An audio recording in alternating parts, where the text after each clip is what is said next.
de las Vizcaínas y sus alrededores, donde de verdad Dios nos está bendiciendo. ¡Qué bueno!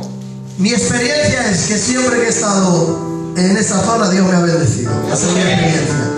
Y lo tengo que decir. Así que cada vez que suena el teléfono y dicen, hermano, vente, digo, ya estoy. Porque el Señor me bendice y claro, Gloria a Dios. yo quiero estar donde Dios nos bendice. Santo. Estamos haciendo tiempo a que venga nuestro hermano Pedro y nos ministre. O me gustaría que así fuese. Pero bueno, mientras viene o no viene, yo voy a compartir algo. Aleluya. Gloria. Así es. Si hay una frase que solemos decir, no es mía, la robé, pero me gustó mucho. Dice que en Dios no hay coincidencias, sino diosidencias. Y decían, ¿qué es una diosidencia? Decía, es el arte de Dios meter su pie en tu historia. ¡Qué bien! Aleluya. Marcos capítulo 1, versículo 15. Así dice la eterna, poderosa, viva palabra de Dios.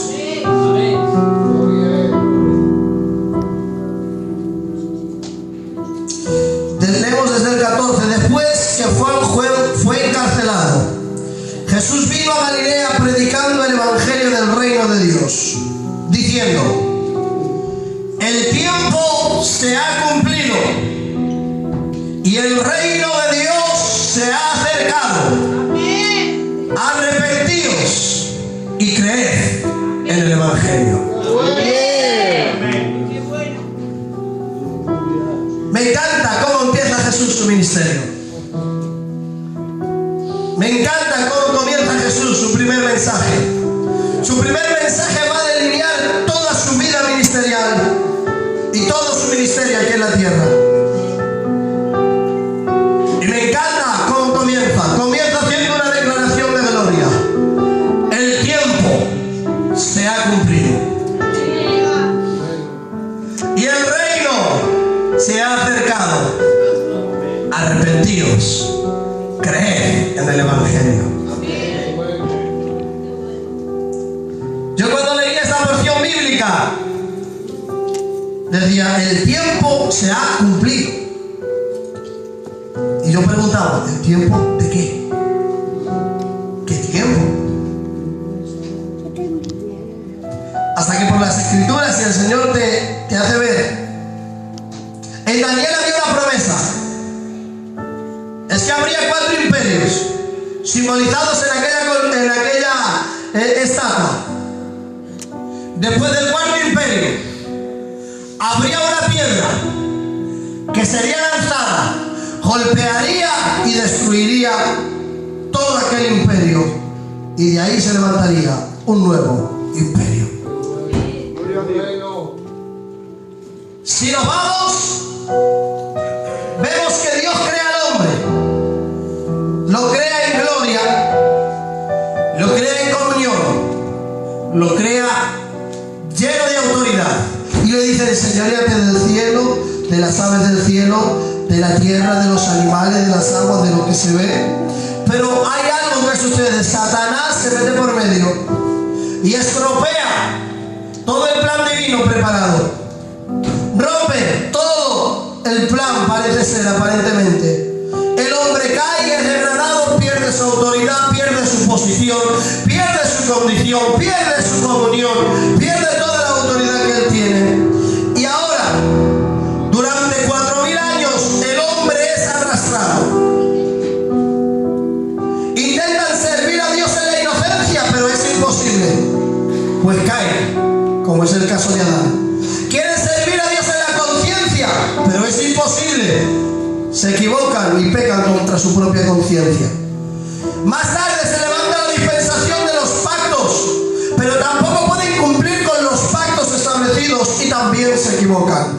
Más tarde viene la ley, y aunque la ley es gloriosa y tiene poder, pero el hombre es incapaz de cumplir dicha ley y una vez más está sujeto al pecado y a la servidumbre. Se levantan los profetas con mensajes gloriosos, pero aunque los mensajes son gloriosos y el Espíritu Santo viene sobre ellos, la realidad es que su condición sigue siendo la la misma. Es una condición de esclavitud, es una condición de pecado, es una condición sin comunión. Están degradados en esa etapa de su vida. El hombre vive en una esclavitud continua. Aleluya. El pecado se enseñorea generación tras generación. El pecado toma autoridad generación tras generación. El pecado sigue tomando dominio generación tras generación.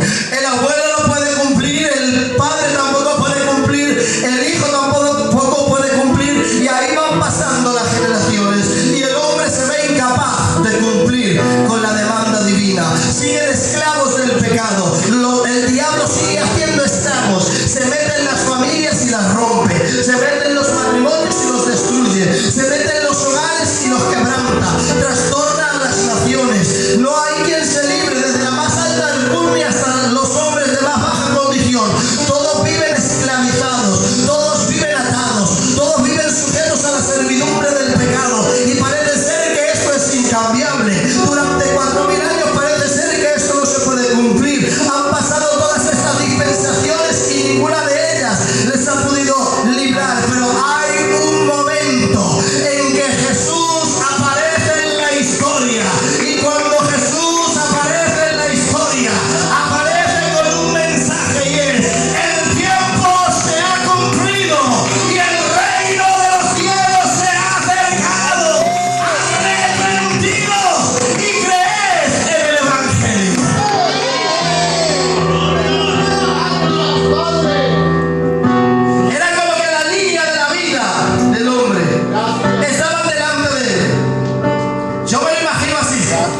La línea de la vida al alma en un comienzo. Y así sucesivamente: inocencia, conciencia, pactos, promesas, ley. Y no pueden cumplir la línea de la vida de la raza humana, está ahí. Pero hay un momento en que el Dios eterno va a entrar en el tiempo.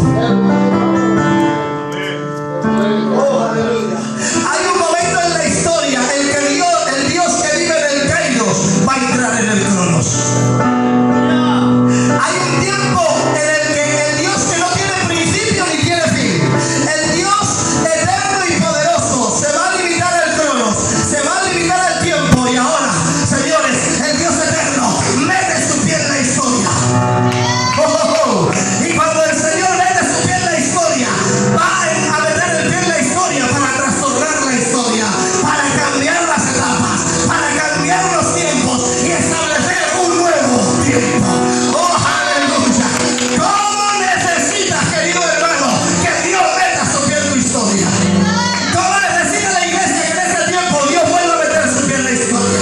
Cuando Dios mete su pie en la historia de una familia, cuando Dios mete el pie en la historia de una casa, cuando Dios mete su pie en la historia de una iglesia, va a venir para cambiar la etapa, mete el pie para cambiar la situación, mete el pie para cambiar el tiempo. Era lo que estaba haciendo Jesús en un principio. Cuando Él en la eternidad se hace carne y pisa el tiempo del hombre, aparece para trastornar el tiempo del hombre, cambiar el tiempo del hombre, y que el tiempo del hombre nunca más vuelva a ser el mismo.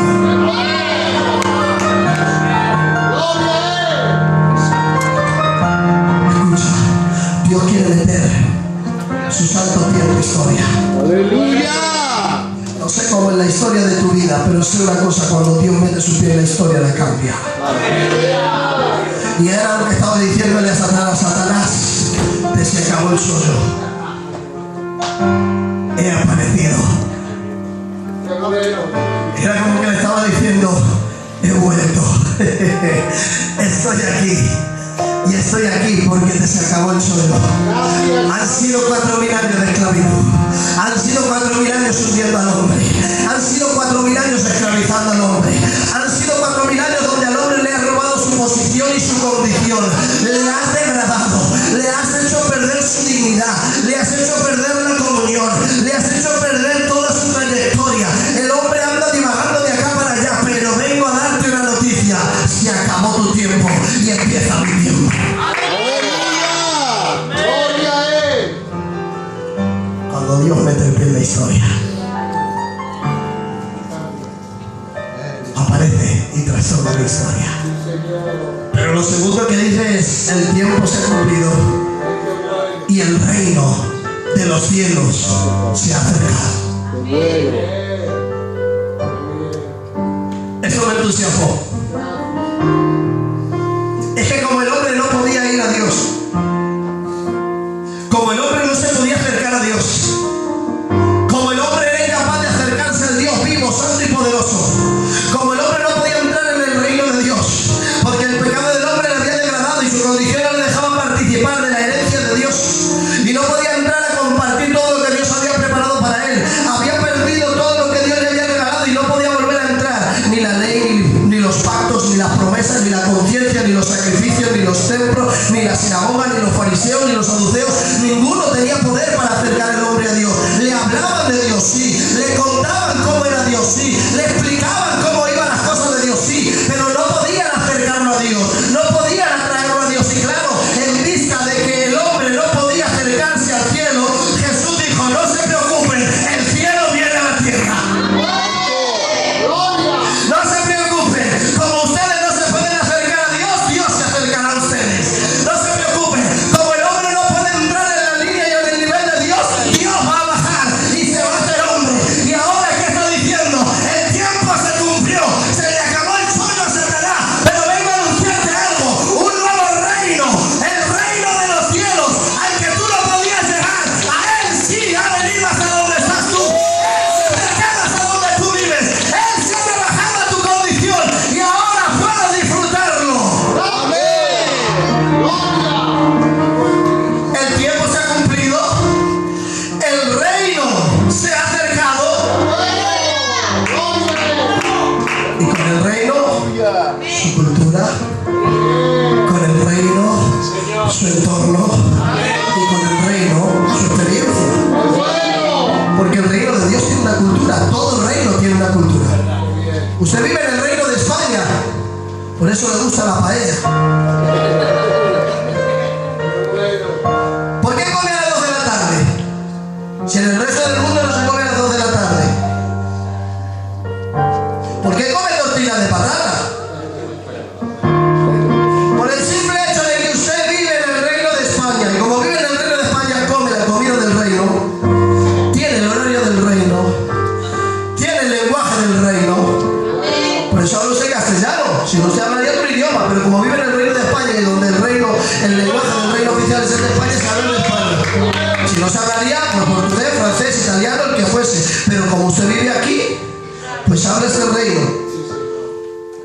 Y toda la cultura que usted tiene, su forma de vestir, su forma de hablar, el vermú de las 12 de la mañana, es porque usted vive en el reino de España.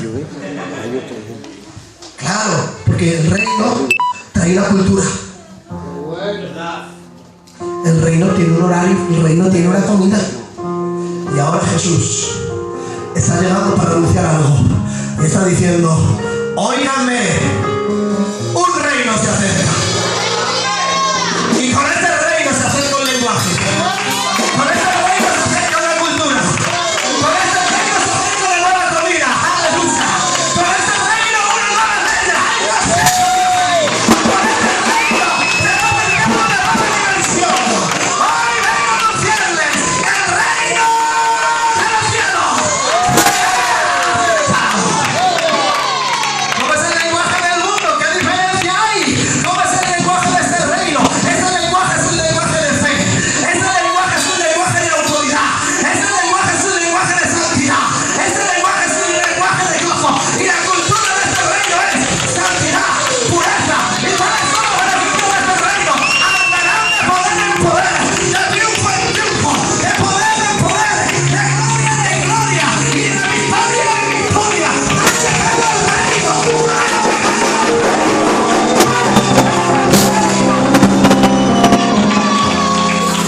Y ahora dominionista. Sí que te he oído. No, dominionista no. Teológicamente aparecen 3 reinos. Reino histórico, es decir, el reino que entendían los del Antiguo Testamento, recibiendo al Señor Jehová como Rey de toda la tierra, Rey de la creación, Rey del universo, Rey por creación. Antiguo pacto. En el nuevo pacto, Jesús anuncia un reino que se acerca. Jesús anuncia un reino que está entre nosotros. Y Jesús anuncia y les llama: oren y pidan ese reino. ¿Qué diferencia hay? Este es el reino espiritual, invisible y dinámico.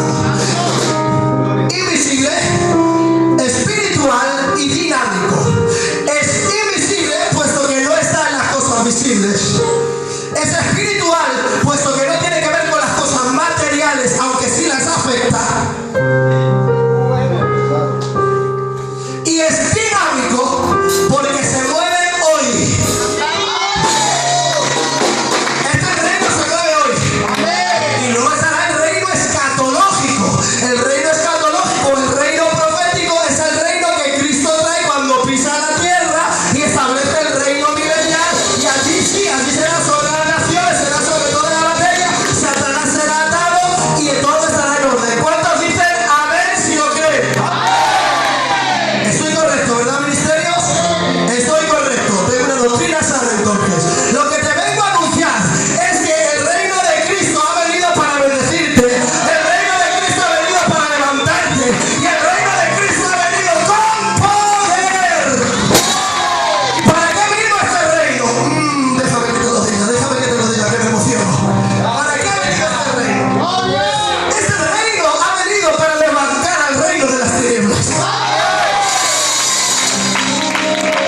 Porque Satanás había establecido su reino en la caída del hombre y ahora el pecado afectaba a toda la creación. El pecado estaba afectando a toda la raza humana y el pecado estaba afectando a nivel espiritual, puesto que el hombre había rebajado su nivel espiritual. Afectaba a la creación porque la misma creación espera la redención de los hijos de Dios. Y estaba afectando a todas las esferas naturales. A causa del pecado, abrojos y espinos saldrán. Afectaba a todas las esferas. Se había sentado Satanás en un trono usurpado. No era suyo, pero lo usurpó. Pero dice la Biblia, Colosenses capítulo 1 versículo 13, el cual, hablando de Cristo, nos ha trasladado de la potestad de las tinieblas y nos ha llevado al reino de su amado Hijo. Es decir, el reino de Dios vino a desbancar el reino de las tinieblas. El reino de las tinieblas tenía potestad, te subyugaba, te ataba, te dominaba, como he dicho antes, durante 4000 años de esclavitud y pecado, llevándose a la gente al infierno. Pero para esto apareció el Hijo de Dios, para deshacer las obras del diablo, romper el imperio satánico. Y ahora a ti y a mí nos ha dado la oportunidad de entrar en el reino de su amado Hijo. Con esto termino. Ya dejamos a nuestro hermano Pedro. Mire, hay un detalle que me llama mucho la atención. Es que una cosa es cómo le llama al reino de Cristo y otra cómo llama al reino de las tinieblas. No dice nos ha trasladado del reino de las tinieblas al reino de su amado Hijo. Dice nos ha trasladado de la potestad de las tinieblas y trasladado al reino de su amado Hijo. Y la pregunta es, ¿por qué a Satanás